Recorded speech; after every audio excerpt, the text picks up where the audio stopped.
Demê xatirxwastinê gava çûyî rûyê te yegeş Şîrîn Bîranîn min veşart kûrahiyên dilê xwe Strana ken û şahiya çavên bedew tu hezkirina welêtî Tu hestiyariya dayikên dilsozî Dilgeşa min ronahiya jiyana min Teda min derd û xeyalên kur Dilgeşa min çavkaniya bextiyariyê Şêrîniya te wek stranên sedsalî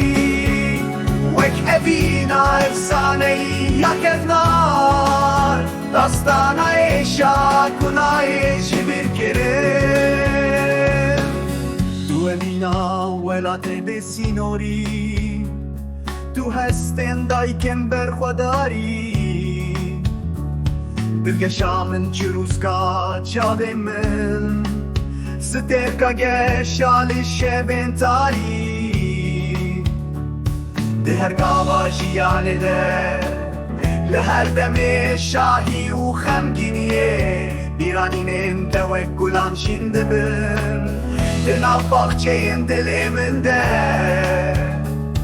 Dilgeşa min heyva şevên min Tu bûyî çîroka evîn û jiyanê Tu bûyî strana lêvên min Tu bûyî xemla heyalên min Dilgeşa min heyva şevên min Tu bûyî çîroka evîn û jiyanê Tu bûyî strana lêvên min Tu bûyî xemla heyalên min Dilgeşa min heyva şevên min Tu bûyî çîroka evîn û jiyanê Tu bûyî strana lêvên min Tu bûyî xemla heyalên min Dilgeşa min heyva şevên min Tu bûyî çîroka evîn û jiyanê Tu bûyî strana lêvên min Tu bûyî xemla heyalên min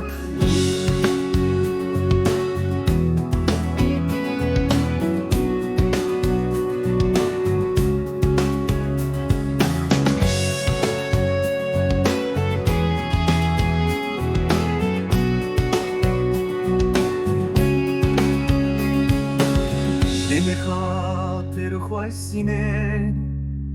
gava çûyî rûyê te yegeş Şîrîn Bîranîn min veşart